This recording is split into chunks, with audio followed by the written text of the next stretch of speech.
Web development सीखना चाहते हैं लेकिन आपको ये भी नहीं पता कि पहला स्टेप क्या है, HTML क्या होता है, CSS किस काम आती है, या कोड लिखना कैसे शुरू करते हैं। तो ये प्लेलिस्ट आपकी नई जर्नी का परफेक्ट स्टार्ट है। इस वीडियो में हम डिस्कस करेंगे कि HTML क्या होता है, CSS क्या होता है, फर्क क्या है इन दोनों में, टूल्स कौन से चाहिए कोडिंग स्टार्ट करने के लिए, और हम अपना पहला प्रोग्राम बनाएंगे हेलो वर्ल्ड। तो ये वीडियो आपके लिए इस वेब डेवलपमेंट जर्नी का परफेक्ट स्टार्ट होगा। स्टार्ट करते हैं। सबसे पहले समझते हैं कि HTML क्या होती है। HTML की फुल फॉर्म है हाइपर टेक्स्ट मार्कअप लैंग्वेज। ये एक मार्कअप लैंग्वेज है। इसका काम है वेब पेज का स्ट्रक्चर बनाना।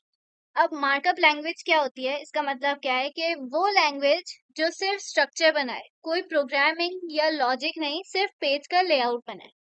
अब फॉर एग्जाम्पल, आप एक घर बना रहे होते हैं और उसका एक पहले स्ट्रक्चर बनता है, मतलब उसकी दीवारें, उसके पिलर्स, ये सारी चीजें। तो जब हम वेबसाइट बना रहे होते हैं तो हमें हेडिंग्स, पैराग्राफ्स, इमेजेस, ये सारा कुछ HTML से बनाते हैं। उसके बाद हमें करनी होती है अपने घर की स्टाइलिंग। जब हम एक बिल्डिंग का स्ट्रक्चर बना लेते हैं, हमें उसकी स्टाइलिंग करनी होती है। तो वेबसाइट की भी इसी तरह से हम स्टाइलिंग करते हैं, वो हम करते हैं CSS से। CSS का फुल फॉर्म है कास्केडिंग स्टाइल शीट्स। CSS काम आता है HTML का डिजाइन बनाना। जैसे हम अपनी बिल्डिंग को कलर करते हैं, CSS से हम डिसाइड करते हैं कि पेज का बैकग्राउंड कलर क्या होगा। कोई भी टेक्स्ट लिखा हुआ है हमने HTML को यूज करके, तो उसका फॉन्ट कैसा होगा। बटन बनाए हैं तो उस बटन को कैसा दिखना चाहिए, इमेजेस का बॉर्डर कैसा हो, टेक्स्ट सेंटर में हो या लेफ्ट में। लेआउट और डेकोरेशन हम CSS से करते हैं।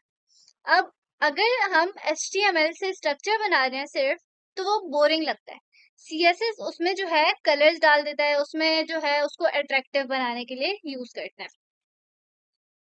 अब HTML और CSS साथ साथ हम क्यों कर रहे हैं, तो सोचो, सिर्फ एक प्लेन घर है बिना पेंट के, वो HTML है। और उस घर पर जब पेंट, लाइट्स, कर्टन्स लगते हैं, तो वो CSS है। HTML बगैर CSS के बोरिंग लगती है, और CSS बगैर HTML के करेंगे कैसे। इसीलिए दोनों साथ मिलके ही एक कंप्लीट वेबसाइट बनती है। और वेबसाइट को फंक्शनिंग बनाने के लिए हम जावास्क्रिप्ट यूज करते हैं, जो हम HTML और सीखने के बाद करेंगे। तो वेब डेवलपमेंट स्टार्ट करने के लिए हमें कुछ बेसिक टूल्स चाहिए होंगे। कोडिंग शुरू करने के लिए आपको कोई हैवी सेटअप नहीं चाहिए, सिर्फ 3 बेसिक टूल्स चाहिए। एक एक बेसिक अच्छा IDE, यानी कि VS कोड हम यूज करेंगे, विजुअल स्टूडियो कोड। ये एक लाइट वेट कोड एडिटर है जिसमें हम HTML CSS लिखते हैं। बिगिनर्स के लिए बेस्ट है, फ्री है और माइक्रोसॉफ्ट का बनाया हुआ है। दूसरा हमें चाहिए होगा वेब ब्राउजर। इसमें हम अपनी वेबसाइट को रन करते हैं और देखते हैं कि किस तरह से जो भी हमने कोड लिखा है वो रन हो रहा है। और लाइव सर्वर एक्सटेंशन हम डाउनलोड करेंगे अपने VS कोड के अंदर।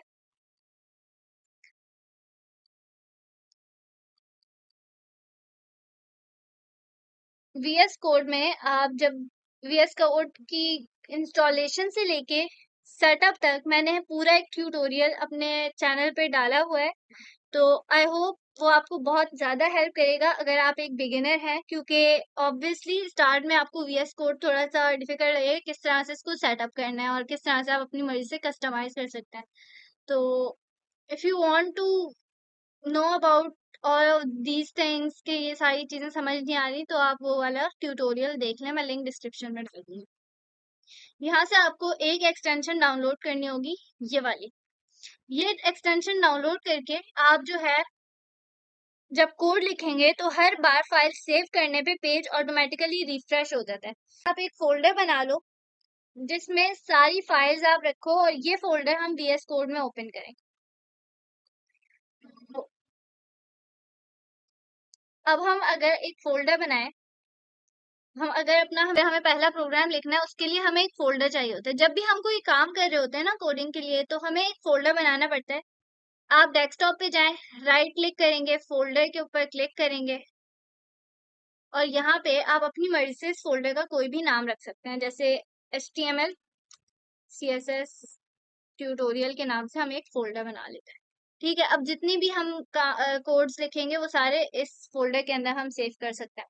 इसको या तो चाहे तो यहीं से आप डायरेक्टली ओपन कर लें VS कोड के अंदर, या फिर आप VS कोड में जाएं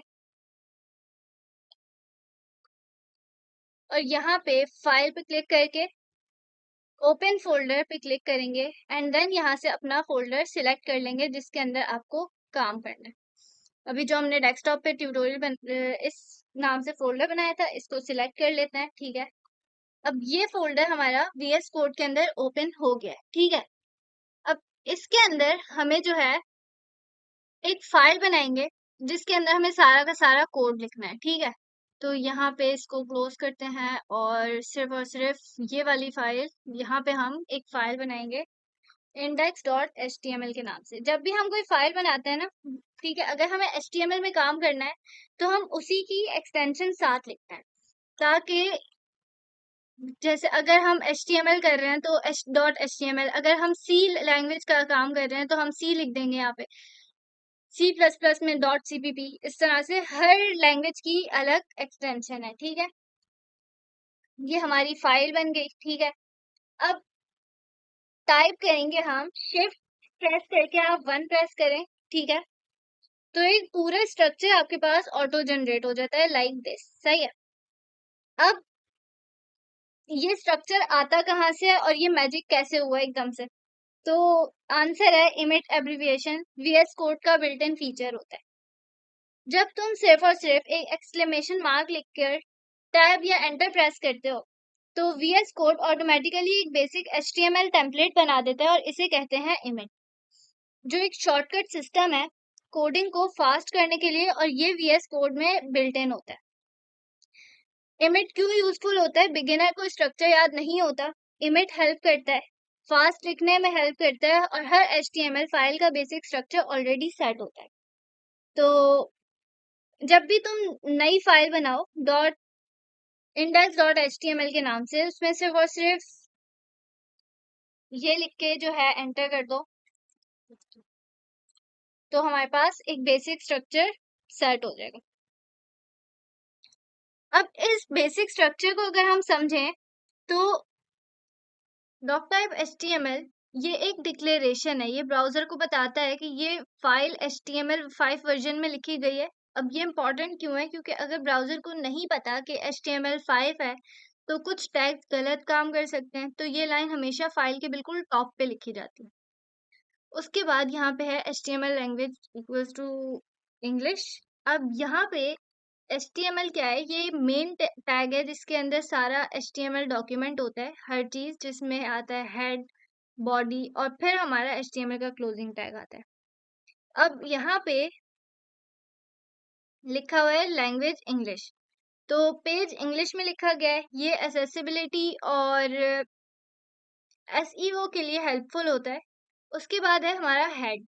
हेड क्या करता है? ये सेक्शन इनविजिबल होता है, यूजर को ब्राउजर पे दिखाई नहीं देता, लेकिन ब्राउजर और सर्च इंजन के लिए बहुत इंपॉर्टेंट होता है। अब इसके अंदर हमारा टाइटल आता है, मेटा इन्फॉर्मेशन आती है और स्टाइलिंग आती है, अगर हम इंटरनल CSS करें। यहाँ पे हमारे पास मेटा कैरेक्टर्स है, ये बताता है कि टेक्स्ट किस फॉर्मेट में लिखा गया है। UTF-8 वर्ल्ड का मोस्ट कॉमन कैरेक्टर सेट है, इसे हर लैंग्वेज के कैरेक्टर्स शो हो जाते हैं, जैसे उर्दू, इंग्लिश, इमोजीज, जो मर्जी हम चाहें। ठीक है, उसके बाद है हमारे पास मेटा नेम, व्यू पोर्ट वगैरह। ये लाइन क्या करती है? मोबाइल रिस्पॉन्सिवनेस के लिए होती है। इसका मतलब है कि जैसे एक ही वेबसाइट हम खोल रहे हैं मल्टीपल डिवाइसेस के अंदर, तो अगर आपने देखा होगा मोबाइल में एक वेबसाइट खोलो, लैपटॉप के अंदर एक वेबसाइट खोलो, तो ऑब्वियसली डिफरेंट दिखती हैं, लेकिन वो होती एक ही वेबसाइट है। तो ये लाइन क्या करती है? मोबाइल रिस्पॉन्सिवनेस के लिए होती है, और मोबाइल स्क्रीन के विड्थ के अकॉर्डिंग कंटेंट को एडजस्ट कर देती है। रिस्पॉन्सिव डिजाइन का बेस इसी लाइन से सेट होता है। उसके बाद हमारा टाइटल है। टाइटल ये टैब में दिखने वाला नाम होता है। जब हम पेज ओपन करते हैं ब्राउजर के अंदर, टैब के ऊपर लिखा हुआ होता है कुछ ना कुछ, तो ये टाइटल हम इसे से सेट कर सकते हैं। उसके बाद हमारा HTML की बॉडी शुरू होती है। ठीक है, अब बॉडी वो जगह है जहां सब कुछ दिखाई देता है यूजर को स्क्रीन के ऊपर। इसके अंदर हम अपनी मर्जी से हेडिंग्स लिख सकते हैं, पैराग्राफ्स लिख सकते हैं, जो भी हम वेबसाइट पे दिखाना चाह रहे हैं वो सारा कुछ हम बॉडी के अंदर लिखते हैं। बटन्स, टेबल्स, फॉर्म, सब कुछ ब्राउजर सिर्फ बॉडी के अंदर लिखी हुई चीजें ही शो करता है यूजर को। तो ये स्ट्रक्चर आपको याद नहीं करना, ये बेसिक स्ट्रक्चर है जो आप इजीली VS कोड के बिल्ट इन फीचर यूज करके कर सकते हैं। जब आप Shift 1 प्रेस करते हैं तो आपके पास एक एक्सक्लेमेशन मार्क आता है, और टैब प्रेस कर दें या फिर एंटर प्रेस कर दें तो आपके पास ये बेसिक स्ट्रक्चर आ जाता है। ये शॉर्टकट सिस्टम है जो कोडिंग को फास्ट करने के लिए VS कोड में बिल्ट इन होता है। तो अपना हम पहला प्रोग्राम बना के देखते हैं, हेलो वर्ल्ड प्रिंट कराते हैं। तो इसके लिए हमारे पास HTML में डिफरेंट डिफरेंट टैग्स होते हैं, ठीक है। कुछ होते हैं सेल्फ क्लोजिंग टैग्स, कुछ होते हैं क्लोजिंग टैग्स। वो सारी चीजें हम स्टेप बाय स्टेप कवर करेंगे अपनी पूरी प्लेलिस्ट के अंदर। तो स्टे कनेक्टेड। अगर हम अभी हेलो वर्ल्ड प्रिंट करें तो हमारे पास पैराग्राफ का टैग होता है जो हम नॉर्मल टेक्स्ट को लिखने के लिए यूज करते हैं, ठीक है। अब यहाँ पे हम लिख देते हैं hello world, P tag use किया, पैराग्राफ टैग, ठीक है, और हेलो वर्ल्ड हम प्रिंट करा रहे हैं। इसको रन करके देखते हैं। आप कंट्रोल हम अपनी फाइल को सेव करते हैं, और यहाँ से भी हम रन कर सकते हैं, कंट्रोल F5 से रन कर सकते हैं, या फिर यहाँ से लाइव सर्वर से भी आप रन कर सकते हैं। इस तरह से हमारा हेलो वर्ल्ड प्रिंट हो गया। तो इसी तरह से हम डिफरेंट डिफरेंट को टैग्स को यूज करके हम बेसिक स्ट्रक्चर बनाते हैं वेबसाइट्स का। और अगर हमें ये वाला टैग को कलर देना है, ठीक है, तो अगर हम इंटरनल CSS यूज करें, ठीक है, CSS की भी 3 टाइप्स होती हैं, वो भी हम आगे कवर करेंगे सारी। इनलाइन CSS, इंटरनल CSS और एक्सटर्नल CSS, वो आगे स्टेप बाय स्टेप हम कवर करेंगे। तो अभी यहाँ पे एक स्टाइल का टैग लगाते हैं हेड में, ठीक है। और यहाँ पे हमें क्या करना है, पैराग्राफ हमने लिखा है ना, तो हम पैराग्राफ लिखेंगे, ठीक है। और इधर हम कर्ली ब्रेसेस लगा के को सिलेक्ट करते हैं, ठीक है। अब हमें कलर करना है तो हम यहाँ पे कलर लिखेंगे, और यहाँ से अपना कोई भी कलर सिलेक्ट कर लेंगे जो हम चाह रहे हैं कि अच्छा उस जो टेक्स्ट है हमारा इस कलर का हो, ठीक है। अब इसको रन करके देखते हैं। तो देखो हमारा हेलो वर्ल्ड जो है ना इस कलर का हो गया। इसी तरह हम स्टाइलिंग करते हैं, और ये हमारा फर्स्ट प्रोग्राम था जो आपने अभी बना लिया होगा, मतलब समझ आया होगा आपको, आई होप सो। अगर आपको ये वीडियो ज़रा सी भी हेल्पफुल लगी तो मुझे अपना फीडबैक ज़रूर दें, और स्टे कनेक्टेड। आगे जो है पूरी सीरीज है जिसमें हम पूरे बेसिक से लेकर एडवांस तक हर चीज़ कवर करेंगे HTML और CSS की। तो कनेक्ट रहें। अगर आपको VS कोड नहीं समझ आ रहा तो मेरी जो वीडियो है जो मैंने अपलोड किया है, पूरी हर चीज़ उसको मैंने डिटेल में समझाई है कि कैसे ये एक्सटेंशंस यूज़ करते हैं, कैसे हम थीम्स यूज़ कर सकते हैं। मैंने अभी जो है ये वाली थीम यूज़ की हुई है, आप चाहें तो डाउनलोड कर लें। तो अभी तक मेरा चैनल नहीं सब्सक्राइब किया तो सब्सक्राइब कर दें, और अल्लाह हाफ़िज़।